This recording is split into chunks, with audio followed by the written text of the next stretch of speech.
Hello, MTO. Well, you know, there's some people that'll piss off regardless. That is the biggest improvement, I think, for 28.5. That is a huge I-beam. That is so mind-blowingly awesome. He's really close. It's screaming to take control. Oh, shocking. It's an Audi.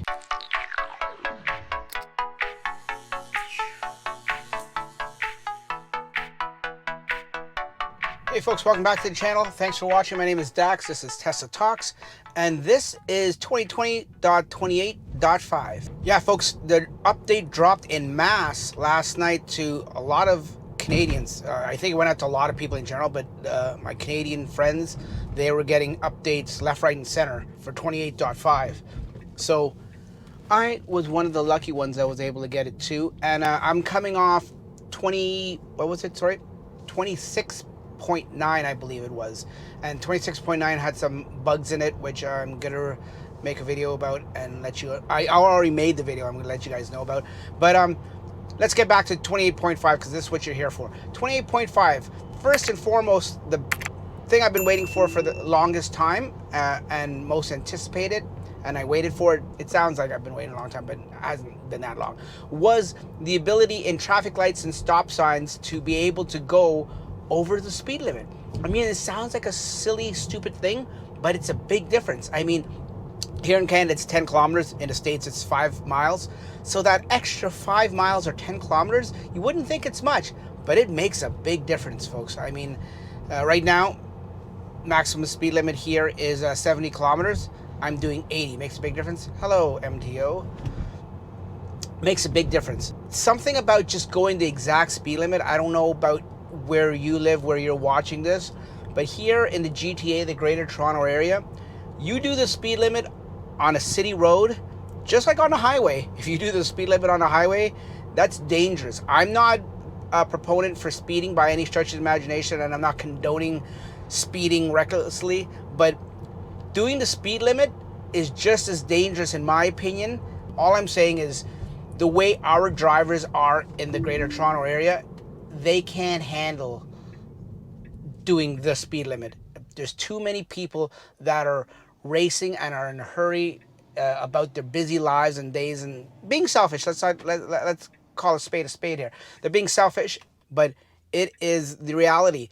Doing the speed limit, whether it's 50 or 60 kilometers an hour in a regular residential street or a non-highway, is too slow for some people. And when you're doing it and they're not expecting it, they're either very impatient and rude and honk at you and flip you the bird and that kind of stuff, or they just all together get ticked off enough that they'll race around you, and which then in itself can create a bigger problem in my opinion. So to get even, and like I said from the beginning, it doesn't sound like 10 kilometers is a big difference, but that extra 10 kilometers when you're in a 50 zone and now you're doing 60, or that 10 kilometers if you're, in my example, in a 70 zone, I'm doing 80, makes a big, huge difference and goes a long way, and it won't piss the people. Well, you know, there's some people that'll piss off regardless.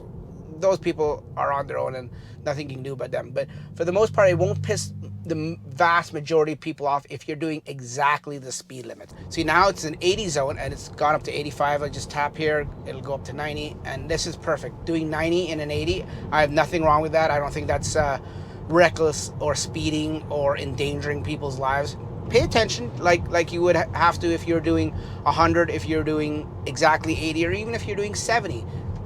You still got to pay attention either way. So that is the biggest improvement, I think, for 28.5. It's a small little upgrade from the previous one, so don't get me wrong. The other documented upgrade here is the new language support for all our Polish friends. Dobra. Polish is now supported on the Model 3 and actually on all Teslas. I'm just happen to be driving a Model 3. That is a huge I-beam. And that's it. I think there was rumor, and I can't find it anywhere. If you found it in 28.5 and I'm just stupid and I can't find it, guys, comment down below. There was rumor that it was supposed to also have that feature where if someone is in the passenger seat, like I'm just solo today, that it shuts off the vents on that side. Just like in the rear seats, if no one's in the rear seats, the sensors in the seats pick that up and they don't put the rear vents on. From what I've understood, they were supposed to come out with it here in the front of the car for the passenger. But I haven't found a setting in all the settings here. It doesn't document it here in the documents. Now I know just because it's not in the documentation, that doesn't mean it's not there. We've seen many updates before where little things have happened and it's not documented. But you think something like this, which is a decent feature, would be actually documented in here. But I don't see it. So that may have been held off for another version. Maybe that was, because there was a smaller version before this, which was 28.2. But what I want to take the last few minutes to talk about is the refinement of autopilot and how it's so smooth. It's so near perfect. Now, I know this is the very beginning of it, or not even the beginning of it, but this is the tail end, I guess you could say, of this this autopilot build. Like, they're working on it a little bit, but they're working on the new rewrite. As we all know, even Elon talked about it in the earnings call last week. The rewrite, how it's supposed to be so much better. How he compared it to is, this is like a 2D or a 2.5D, and the rewrite is a 4D with the 3 dimensions plus the 4th dimension being time. That is so mind-blowingly awesome to think of it, that a 4th dimension, they'll be using time and predictive things, like the computer will predict things in advance of what may happen in different scenarios. And it's just awesome. I can't wait for that. He's saying maybe by the end of the year, and he was very, in my opinion, if you listen to the earnings call, he was very timid, or not even reluctant, but timid, I guess is a better word, when he said, and casual about it too, like, yeah, it may come out by the end of the year. I would be happily surprised if it did come out at the end of the year, but I don't see it, folks. I have a feeling that's going to come out next year, like early next year. Just like everything else, Tesla, it's going to be delayed. And that's fine. I'm okay with it. I can't imagine it come out this early, but I'd be happily surprised if it did. But just the way it is right now on the version that we have of autopilot, it is awesome. I mean, it is so smooth. The highway is is great. Highway driving on Navigate on autopilot. It's not ping-ponging in lanes. It's not, oh, by the way, I think 28.2 was reported to have some ping-ponging in lanes. I think that's why they pulled it, from what I heard. Don't know if that's true. If you know that to be true and you had 28.2, comment down below if that was a thing. Here in construction zones, what I've noticed with this new version and a little bit in the last version, even if you're in autopilot, when it's going, and say it's an 80 zone here, someone happens to be in front of us, so I can't show you, but when it's detecting all these cones, as you can see, it's detecting on the screen here, it's cautiously slowing down. Now, that may bug a lot of people, but I think it's a great feature that it's in a construction zone, it's erring on the side of caution, and it's slowing down. And now it's not slowing down like if it's a 50 zone, it's not slowing down to 30 or anything like that. It's slowing down to maybe 40, 42, 43 is what I've noticed, and it's doing it in a safe manner.